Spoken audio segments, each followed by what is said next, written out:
इंसान जे अंदर में हिक ॾींहुं नेठ मरबो पैबो वञी क़ब्र में आकड़े हुजे न हरगिज़।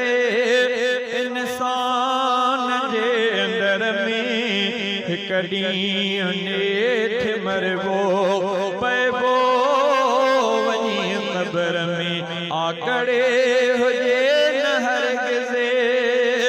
पैदा थियो अच्छा मां कुझु ध्यान ही बिधारे ऐं जिस्म में अथस छा उन ॾांहुं बि कुझु निहारे।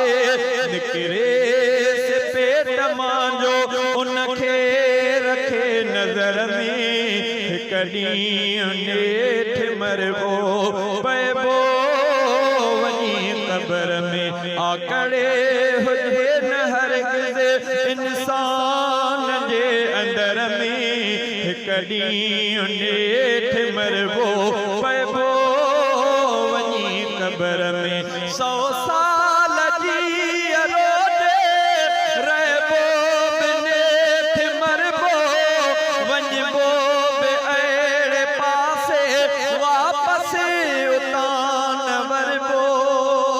100 साल जी रोज़े रहबो बि नेठ मरबो वञबो बि अहिड़े पासे वापसि जितां न वरबो।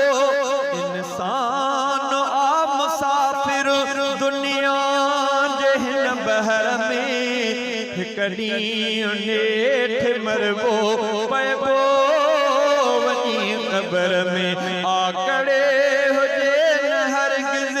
इंसान जे अंदर में हिक ॾींहुं नेठ मरबो पैबो वञी क़ब्र में। अहिड़ा कजनि अमल जो अॻिते बि थिए भलाई बेशक भलनि कमनि सां थींदी उते भलाई।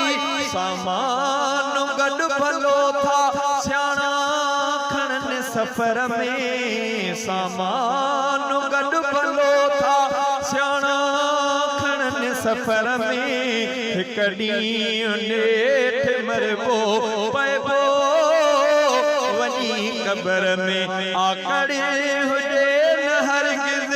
आहिर सुहित अजायो खीसो न कफ़न में गॾु माल सोन चांदी रखबो न दफ़न में। वींदो हितां अकेलो जो आ रहियो वलर में। वींदो हितां अकेलो जो आ रहियो वलर में हिक ॾींहुं नेठ मरबो पैबो वञी क़ब्र में आकड़े हुजे न हरगिज़। अल्लाह ऐं नबीअ जी कर तूं बि ताबेदारी। हीअ ज़िंदगी मिली आ तोखे ज़ुबैर प्यारी। कर तूं ज़िक्र खुदा जो कर तूं ज़िक्र खुदा जो हर पल में हर पहर में हिक ॾींहुं नेठ मरबो पैबो वञी क़ब्र में आकड़े हुजे न हरगिज़।